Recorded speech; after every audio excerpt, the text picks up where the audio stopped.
chemin va sans peur. Car Jésus devant toi, Jésus-Christ le Rédempteur, suis-le par la foi.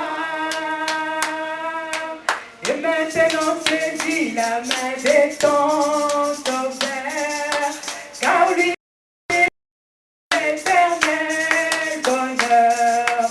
Il a donné ici la foi, aussi-le par la foi.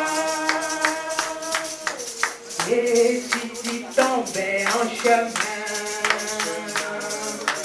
regarde à Jésus ton roi.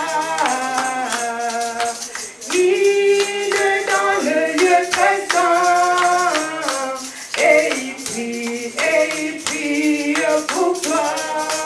Et maintenant, saisis la main de ton sauveur, car lui c'est te donne l'éternel bonheur. Il a donné sa vie sur la croix, aussi-le par la... Alléluia. Alléluia, il est Dieu, amen. C'est lui qui te donne l'éternel bonheur, amen. Alléluia.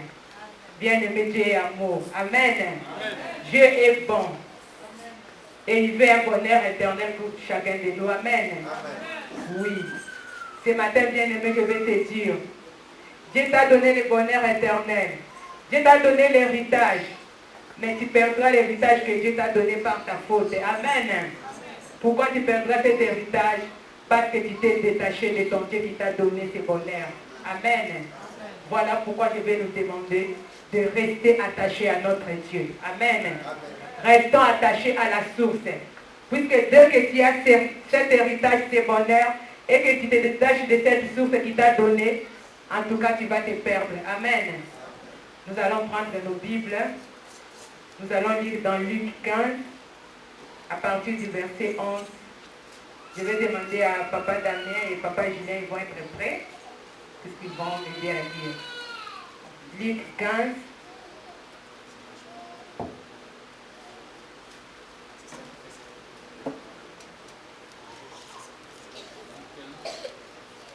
À partir du verset 11.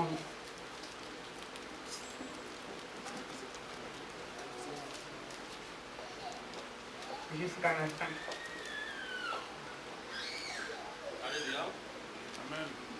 Alléluia. Nous lisons la parole de Dieu dans Luc 15, à partir du verset 11. Oui. Il dit encore, un homme avait 2 fils. Le plus jeune dit à son père, mon père, donne-moi la part des biens qui doivent me revenir. Et le père leur partagea son bien. Peu de jours après, le plus jeune fils, ayant tout ramassé, partit pour un pays éloigné où il dissipa son bien en vivant dans la débauche. Lorsqu'il eut tout dépensé, une grande famine survint dans ce pays et il commença à se trouver dans les besoins. Il alla se mettre au service d'un des habitants du pays qu'il envoya dans ses champs garder le pourceau. Il aurait bien voulu se rassasier des carouches que mangeait le pourceau, mais personne ne lui a donné. Étant rentré en lui-même, il dit, combien de mercenaires chez mon père ont du pain en abondance et moi je meurs de faim. Je me lèverai, j'irai vers mon père et je lui dirai, mon père, j'ai péché contre le ciel et contre toi. Je suis plus digne d'être appelé ton fils. Traite-moi comme l'un de tes mercenaires. Ah. Jusqu'à la fin. Et il se leva et alla vers son père. Comme il était encore loin, son père le vit et fut ému de compassion. Il courut se jeter à son cou et le baisa. Le fils lui dit, mon père, j'ai péché contre le ciel et contre toi. Je ne suis plus digne d'être appelé ton fils. Mais le père dit à ses serviteurs, apportez la plus belle robe et la revêtez. Mettez-lui un anneau au doigt et des souliers aux pieds. Amenez les veaux gras et tuez-les. Mangeons et réjouissons-nous, car mon fils que voici était mort, et il est revenu à la vie. Il était perdu, et il est retrouvé. Et il commençait à se réjouir. Or, les fils aînés étaient dans les champs lorsqu'il revint et approcha de la maison. Il entendit la musique et les danses. Il appela un des serviteurs et lui demanda ce que c'était. Ce serviteur lui dit, ton frère est de retour. Et ton père a tué le veau gras parce qu'il l'a retrouvé en bonne santé. Il se mit en colère et ne voulut pas entrer. Son père sortit et le pria d'entrer. Mais il répondit à son père, voici, il y a tant d'années que je te sers sans avoir jamais transgressé tes ordres. Et jamais il m'a donné un chevreau pour que je me réjouisse avec mes amis. Et quand ton fils est arrivé, celui qui a mangé ton bien avec des prostituées, c'est pour lui que tu as tué le veau gras. Mon enfant, lui dit le père, tu es toujours avec moi, et tout ce que j'ai est à toi. Mais il fallait bien s'égayer et se réjouir, parce que ton frère, que voici, était mort et qu'il est revenu à la vie, parce qu'il était perdu et qu'il est retrouvé. Amen. Amen. Alléluia. Amen. Alléluia. Amen. Bien-aimé, il se peut que tu connais cette histoire, peut-être plus que moi. Amen. Mais ce matin, Dieu a un message à te donner. Comme j'ai dit, on va parler. Tu perdras l'héritage que Dieu t'a donné par ta faute. Amen. Oui, le verset 11, je vais dire le verset 11 jusqu'au verset 12. Jésus dit encore, un homme avait deux fils. Le plus jeune dit à son père, mon père, donne-moi la part de notre fortune qui doit me revenir. Alors le père partagea ses biens entre ses deux fils. Amen. Bien-aimé, ses fils, lui, il croyait que c'est le bien matériel qui donne le bonheur. Amen. Il a demandé sa part à son père. Bien-aimés, nous, enfants de Dieu, c'est le bien spirituel qui compte. Amen. Cherchons l'héritage spirituel. Parce que l'héritage spirituel est plus important que l'héritage matériel. Amen. Bien-aimés, nous suivons Jésus-Christ. C'est Jésus notre exemple. Jésus avait bien compris. La Bible nous dit Jésus était Dieu, Jésus est Dieu.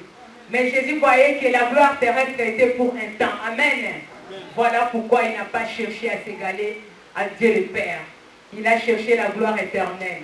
Bien-aimé, peut te dire ce matin, la gloire éternelle est plus que la gloire terrestre. Amen. Amen. Les choses invisibles sont plus importantes que les choses visibles. Amen. Amen. Les choses d'en haut sont plus importantes que les choses terrestres. Amen. Amen. Cherchons l'héritage spirituel. Amen. C'est ce qui compte. Ne passons pas notre temps à courir pour chercher la richesse matérielle. Oui, c'est bien. La richesse matérielle est bien. Mais je vais vous dire ce matin, ce qui est important et ce qui est plus important, c'est la richesse spirituelle. Amen. Ses fils a fondé sa foi sur la richesse matérielle. Quand on lui a donné cette richesse, il a trouvé son appui, il a jugé bon de pouvoir couper les liens avec sa famille. Amen. Il a laissé sa famille et il est parti très loin. Pourquoi? Parce que pour lui, il ne voyait plus l'importance de son père. Parce qu'il a trouvé quelque chose qui remplaçait son père. Amen. Mais je vais vous dire ce matin, rien ne peut remplacer Dieu. Amen. C'est toi, pour toi, rien ne remplacera ton Dieu. Amen. Dès que tu as eu quelque chose sur quoi tu fondes ton appui et que tu t'éloignes de Dieu, ma soeur, mon frère, je vais te dire, ça sera le début de la perdition. Amen. Ses fils, on lui a donné sa part. Notre Dieu n'a pas que des parts. Mais on a dit ici, on a dit, tout ce qui est à Dieu est en nous. Amen. Ses fils a oublié que quand il était dans la maison, tout ce qui appartenait à son père était à lui. Mais là, il s'est pris de pouvoir prendre une part. Et quand il a eu cette part, il est parti très loin. Il a cherché son indépendance. Il a voulu sortir son père de sa vie. Amen. Il nous arrive aussi beaucoup de fois, bien-aimés, de pouvoir sortir notre Dieu de notre vie. Et quand tu te décides de sortir Dieu de ta vie, sache que c'est le début de la perdition. La Bible nous dit que ce fils est parti loin. Il croyait trouver son appui dans sa part d'héritage. Il est parti très loin. Bien-aimés, il nous arrive aussi de nous éloigner de Dieu. Dans nos péchés, dans ce que nous faisons, nous allons très très très loin de Dieu.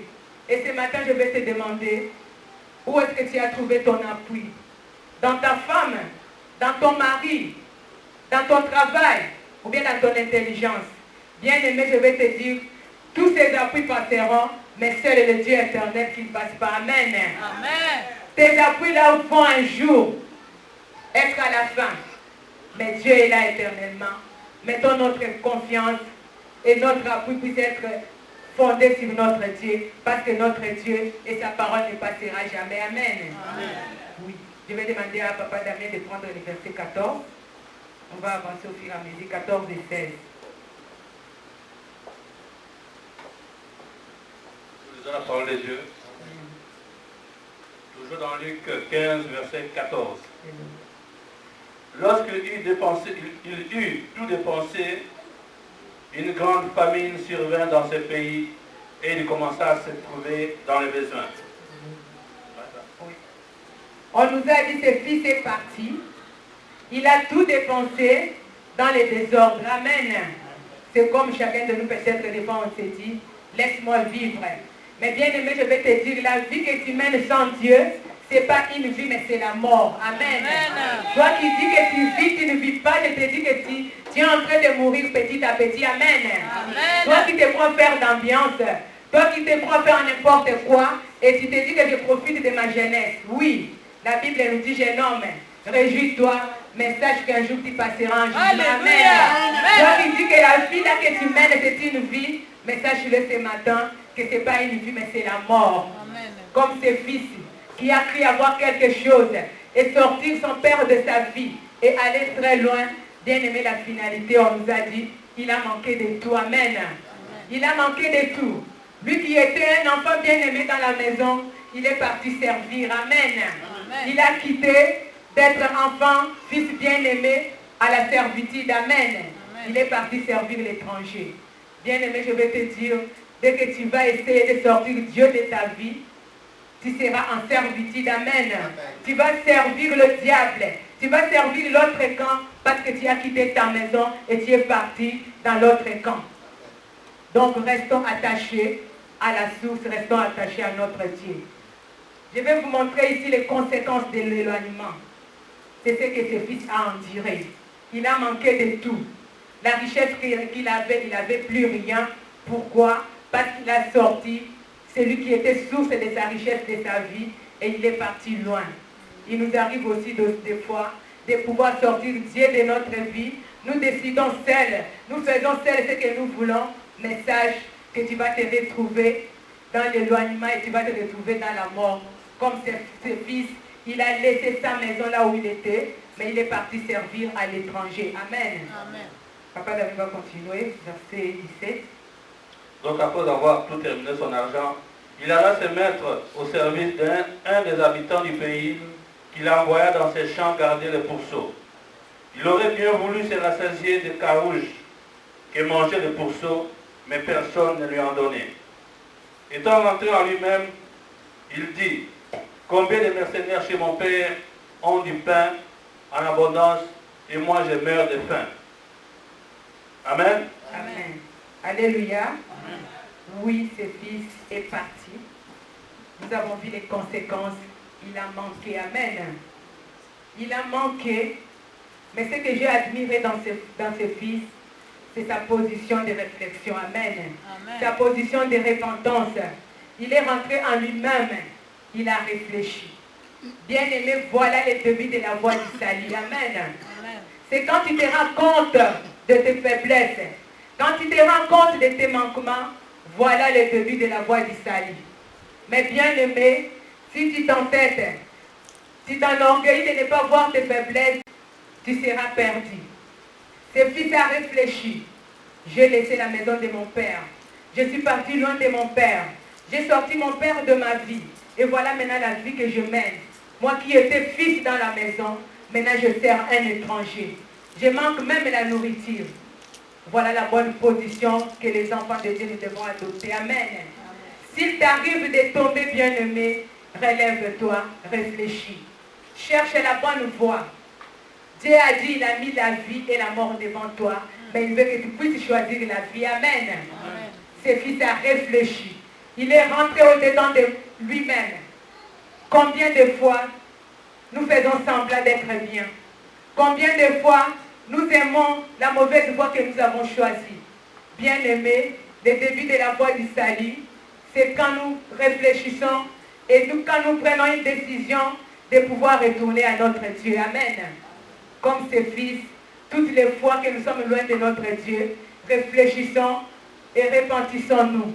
Cherchons la voie du salut qui est la voie de notre Dieu.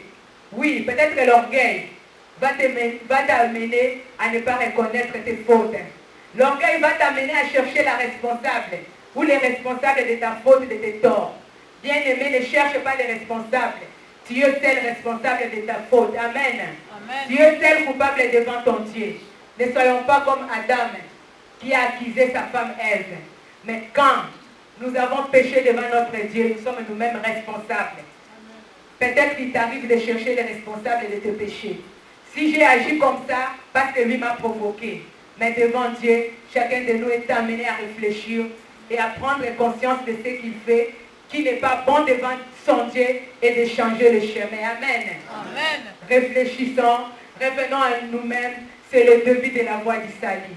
Mais si nous nous encourageons à ne pas reconnaître notre faute, nous sommes dans la perdition, parce que la Bible nous dit, celui qui cache ses transgressions ne prospère pas, mais celui qui les avoue et les délaisse obtient miséricorde. Amen. Amen. Voilà pourquoi Jésus est béni. Jésus n'est pas venu chercher le meilleur. Jésus n'est pas venu chercher les justes, mais il est venu chercher les pécheurs qui vont se repentir. Amen. Amen. Voilà ce que nous devons faire pour entrer dans la voie du salut. Combien de fois tu te plais de ta position qui n'est pas bonne devant Dieu? Et si tu te plais de cette position, sache-le, bien-aimé, ta destinée c'est la mort. Amen. Ta destinée, tu vas te perdre. Mais ce fils était parti loin. Il a pris conscience, il a réfléchi et il s'est décidé. Je vais demander à Papa Damien de continuer.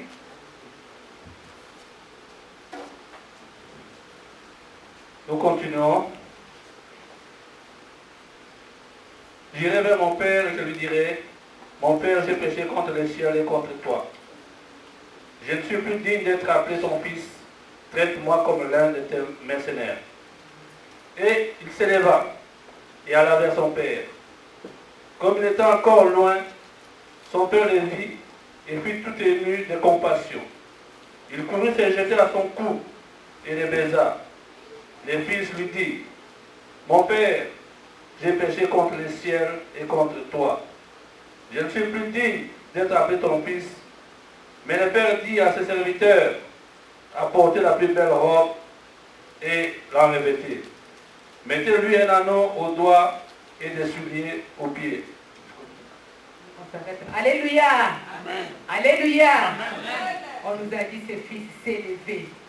Non seulement il a pris la décision, puisqu'il arrive souvent, on se décide, de ne plus faire du mal à notre Dieu, mais on n'arrive pas à le faire. Amen. On n'arrive pas à concrétiser. Mais ce fils, il a pris cette décision, il s'est levé, il est parti vers son Père. Amen.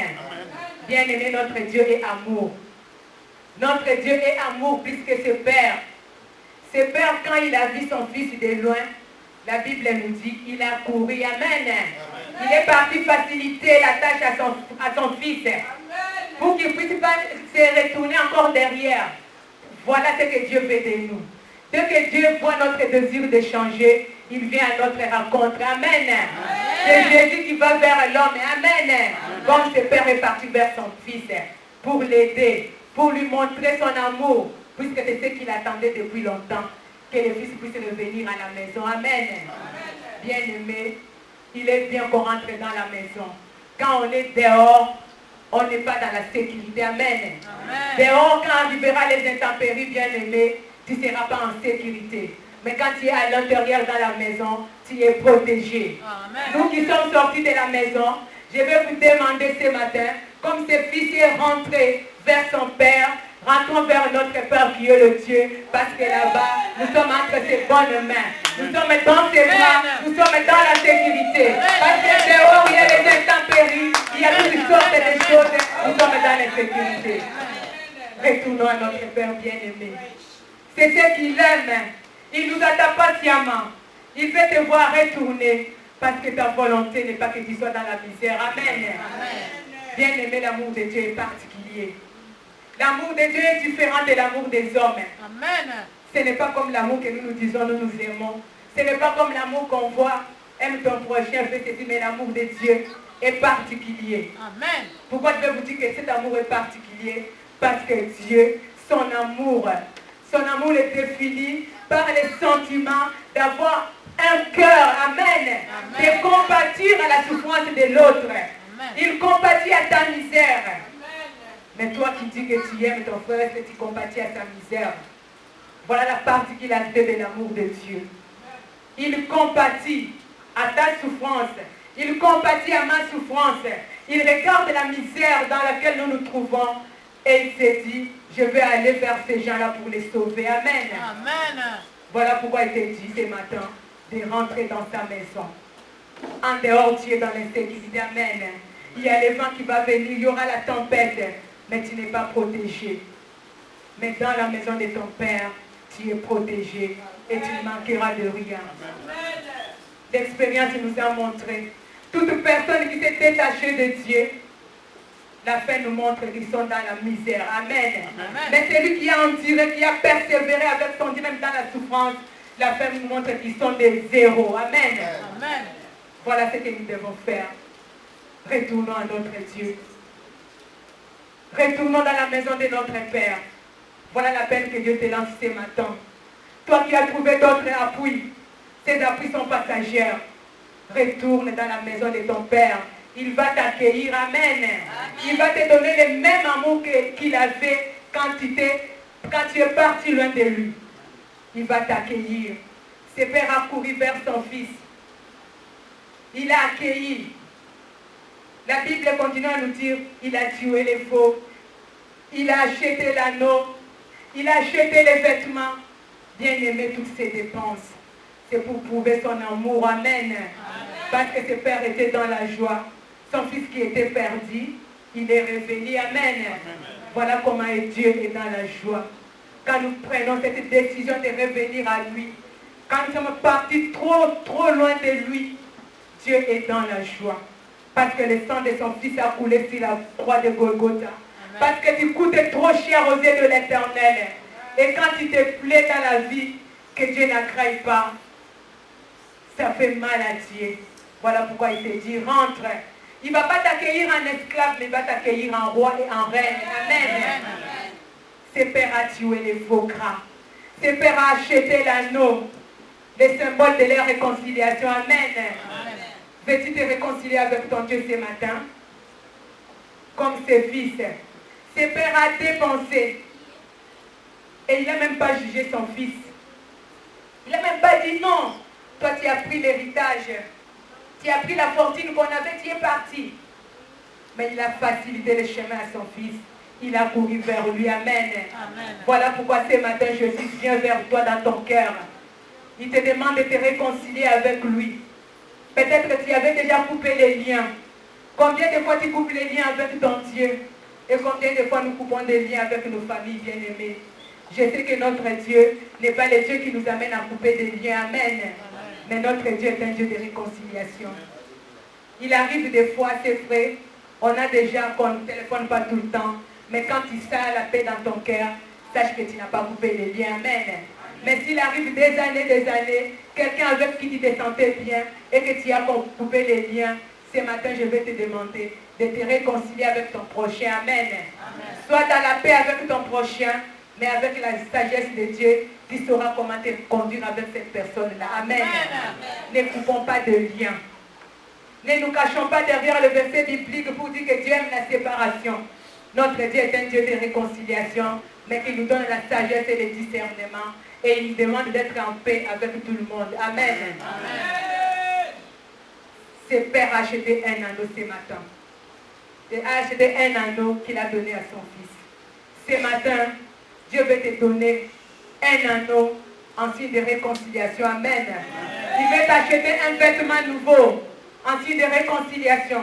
Il veut faire une fête dans le ciel à cause de la réconciliation. Es-tu prêt à te réconcilier avec ton Dieu? Regarde tout ce qu'il a dépensé. Le sang de Jésus. Amen. Il veut te réconcilier. Veux-tu te réconcilier avec ton Dieu? C'est un signe d'amour que Dieu dépense tout cela. Mais bien aimé, je vais te dire, pour revêtir les vêtements nouveaux que Dieu te donne, pour revêtir l'anneau, pour pouvoir que la fête puisse avoir lieu, il faut abandonner ta vie passée. Amen. Amen. Il faut enlever les vêtements anciens qui sont sur toi pour pouvoir revêtir les vêtements nouveaux. Amen. Veux-tu revêtir les vêtements nouveaux ce matin? Dieu est là, il te lance un appel. Dieu est là avec son vêtement qui t'attend. Il veut le mettre sur ton corps. Mais si tu as encore les vêtements anciens, tu ne pourras pas porter les vêtements nouveaux. Débarrasse-toi de ta vie ancienne pour pouvoir porter les vêtements nouveaux. Débarrasse-toi de ton habit ancien pour pouvoir porter les vêtements nouveaux que Dieu t'offre ce matin. Il veut te donner un vêtement nouveau. Es-tu prêt à les porter? Et pour porter ces vêtements, il faut que tu puisses enlever les vêtements anciens. Amen. Amen. Et il va te donner un nom nouveau. Il va écrire ton nom dans les livres de vie. Il va te traiter en roi et en reine. Toi qui pensais que Dieu va te rejeter à cause de tes péchés, mais je vais te dire, il est là. Il t'attend à bras ouverts pour pouvoir te recueillir. Amen. Amen. Papa, il va continuer. Nous continuons la lecture au verset 25. Or, le fils aîné était dans les champs. Lorsqu'il réveil approcha de la maison, il entendit la musique et les danses. Il appela un des serviteurs et lui dit, et lui demanda ce qui c'était. Ce serviteur lui dit, ton frère est de retour, et ton père a tué le veau gras parce qu'il l'a retrouvé en bonne santé. Il s'est mis en colère et ne voulut pas entrer. Il s'est mis en colère et ne voulut pas entrer. Son père sortit et le pria d'entrer. Mais il répondit à son père, voici, il y a tant d'années que je te sers, sans avoir jamais transgressé tes ordres. Et jamais il m'a donné un chevreau pour que je me réjouisse avec mes amis. Et quand ton fils est arrivé, c'est lui qui a mangé ton bien avec des prostituées, c'est pour lui que tu as tué le veau gras. Mon enfant, lui dit le père, tu es toujours avec moi, et tout ce que j'ai est à toi. Mais il fallait bien s'égayer et se réjouir parce que ton frère que voici était mort et qu'il est revenu à la vie. Parce qu'il était perdu et qu'il est retrouvé. Amen. Amen. Alléluia. Amen. Restons dans la maison parce que tout ce qui est à notre Père est à nous. Amen. Amen. Nous allons voir l'attitude du fils aîné. Alléluia. Amen. Ce fils aîné était fâché de tout ce qu'on a fait pour son frère. Amen. Amen. Bien aimé, pourquoi il était fâché? Il n'a même pas encore vu, mais de loin. Et il y a quelqu'un qui est venu confirmer tout ce qui se passe. Alléluia. Amen. Bien aimé, je vais attirer notre attention ce matin. À nous qui rapportons. Alléluia. Amen. Faisons attention à ce que nous rapportons à nos bien-aimés parce que nous allons faire de méchants. Alléluia. Amen. En rapportant sans sagesse, bien-aimés, nous allons faire le monde de méchants. Ses fils aînés, il y a le serviteur qui lui a rapporté. Ce que le serviteur a dit est vrai. Amen. Le serviteur n'a pas menti. Il a donné détail par détail. Vos gras, il y a fête, il y a l'anneau, les vêtements, le père est dans la joie. C'était vrai. Mais je vais nous demander à faire attention à ce que nous rapportons. Parce que tu ne sais pas l'état dans lequel se trouve le cœur de la personne que tu racontes. Amen. Amen. Sinon, on va créer des incrédules. On va faire de méchants dans le monde de Dieu. Demandons le discernement à notre Dieu. Si tu veux rapporter quelque chose avec sagesse, pour ne pas blesser, pour ne pas troubler. Quand ce fils aîné a entendu tout ce qu'on a fait pour son petit frère, il s'est mis en colère. Amen. Amen. Il n'est pas entré dans la fête. Il n'est pas entré dans la fête parce qu'il était mécontent de ce qu'on a fait à son petit frère. C'est pour cela que Dieu te demande ce matin de savoir ce que tu vas rapporter. Fais-le avec sagesse. Que ce que tu vas dire puisse construire et non détruire. Beaucoup de fois, on a détruit nos prochains parce que nous rapportons. Des fois, ce que tu dis est vrai, tu as entendu, c'était comme ça, exactement comme ça. Mais quand tu vas les reporter, quel résultat ça va faire dans le cœur de celui qui va entendre? Déjà, la personne est-il bien disposée, mais s'il était dans la mauvaise disposition, tu vas encore aggraver son état et tu vas faire de méchants dans le royaume de Dieu. Amen. Ce fils aîné a refusé de pardonner à son petit frère. Il n'est pas entré dans la fête. Amen. Bien-aimé, je vais te dire ce matin, le refus de pardonner va t'empêcher d'avoir le royaume de Dieu. Amen.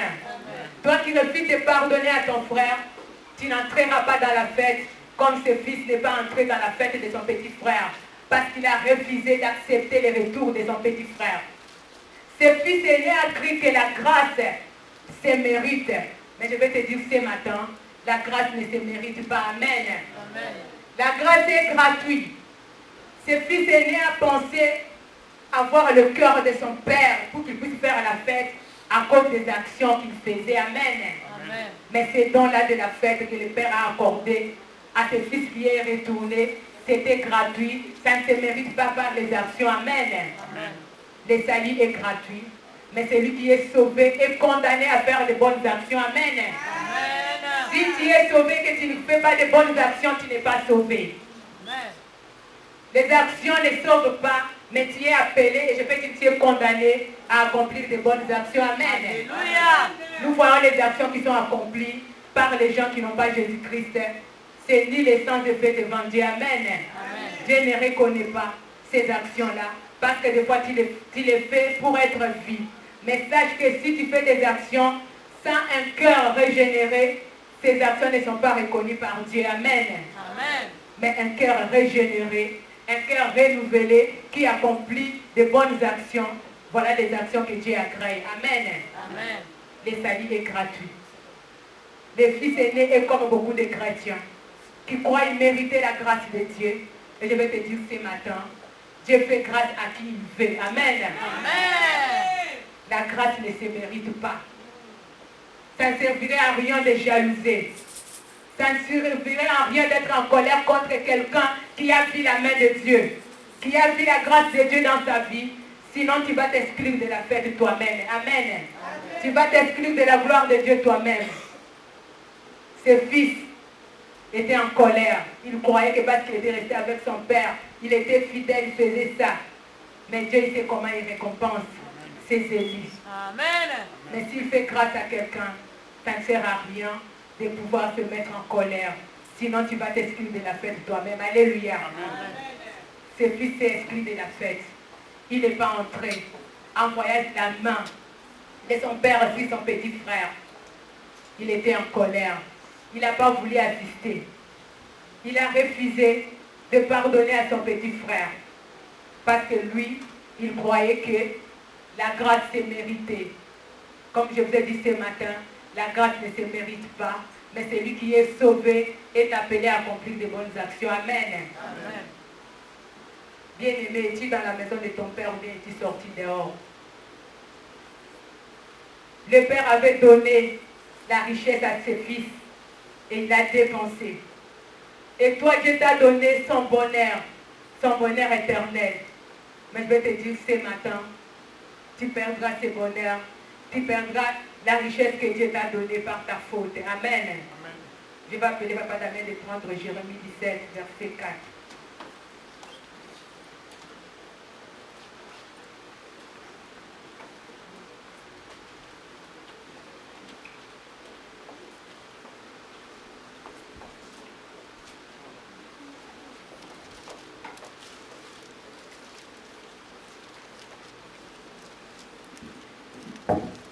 Nous lisons la parole de Dieu dans Jérémie 17, verset 4. La Bible nous dit ceci. Tu perdras par ta faute l'héritage que je t'avais donné. Je t'asservirai à ton ennemi dans un pays que tu ne connais pas. Car vous avez allumé le feu de ma colère et il brûlera toujours. Amen. Amen. Alléluia. Alléluia. Amen. Est-ce qu'on est là? Amen. Dieu te dit ce matin, tu perdras l'héritage, la richesse que je t'ai donnée par ta faute. Amen. Est-ce que gardes-tu encore ce que Dieu t'a donné? Pourquoi tu perdras ce que Dieu t'a donné? Parce que tu n'as pas marché selon la volonté de Dieu. Amen. Tu n'as pas su gérer ce que Dieu t'a donné. Et quand tu ne gères pas ce que Dieu t'a donné comme il veut, tu vas allumer la colère de Dieu. Et il te dit ce matin, dès que tu vas faire ça, il va t'asservir à l'étranger. Amen. Qui est l'étranger? C'est celui qui n'habite pas dans la maison. Amen. Amen. Et celui qui n'habite pas dans la maison de Dieu, c'est qui? C'est le diable. Amen. Et tu vas servir le diable. Retourne dans la maison de ton Père. Il est là, il t'attend à bras ouverts. Il va t'accueillir de la même façon. Et son amour est le même. Amen. Quand tu vas te repentir, quand tu vas te décider de retourner dans la maison de ton Père, tu seras protégé. Parce que quand tu vas sortir avec le peu que tu as reçu, tu crois que tu te suffis à toi-même. Bien aimé, quand ce peu-là va terminer, et comme tu n'es pas dans la maison, tu n'es pas à côté de la source qui ne t'arrive pas, tu vas manquer. Amen. Amen. Retournons à la source. Retournons à la maison de notre Père, parce que tout ce qui est à notre Père est à nous. Amen. Le Père a dit au Fils, pourquoi tu te mets en colère contre ton frère? Il était parti, il manquait. Mais toi, tu es avec moi. Tout ce qui est à moi est à toi. Amen. Amen. Si nous restons dans la maison, tout ce qui est à notre Père est à nous. Amen. Amen. Voilà les occasions que j'avais à vous apporter ce matin. Je vais appeler les pasteurs.